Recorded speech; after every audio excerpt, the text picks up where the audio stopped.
అందరికీ జై శ్రీరామ్. ఆ ఫోటో చూసినారు కదా. ఇంకా రెండో ఫోటో చూడండి. ఈ ఫోటో కూడా చూసినారు కదా. ఈ రెండు ఫోటోలకి ఇప్పుడు మనకు వార్తలు వస్తున్నాయి కదా, మార్వాడి వాళ్ళని పంపించేయాలని. దానికి పెద్ద కనెక్షన్ ఉంది. ఏందో నేను చెప్తా చూడండి.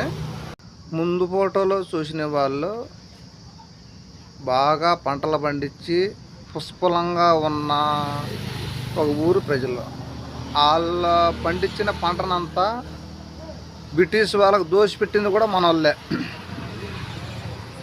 వాళ్ళు దోచుకెళ్ళినా ఏం చేసినా తిరిగి మన వాళ్ళను ఏమి అనకూడదు అని ఒక వర్గం మనకు నేర్పిస్తే, ఒకవేళ తిరగబడితే రెండో ఫోటోలో చూపించిన విధంగా కొడుతుంటే వాళ్ళు దొరలకు మీదకి తిరగబడినారు.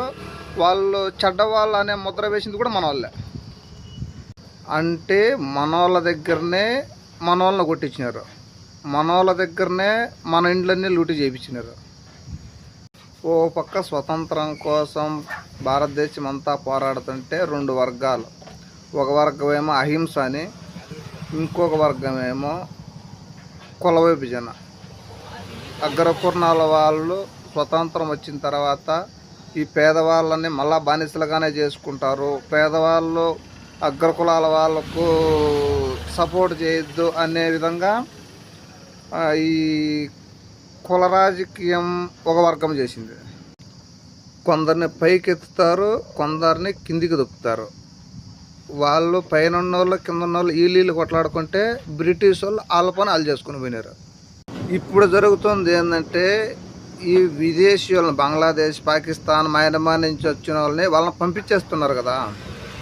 పంపించడం అయితే జరుగుతుంది, కాకపోతే దానికి కొంచెం టైం కావాలి. సంవత్సరం 2 సంవత్సరాల టైం పడితే వాళ్ళు ఇక్కడున్న ఆస్తులను వాళ్ళు సంపాదించుకున్నది క్యాష్ చేసుకుని డబ్బుల రూపంలో వాళ్ళ దేశానికి తీసుకెళ్ళచ్చు.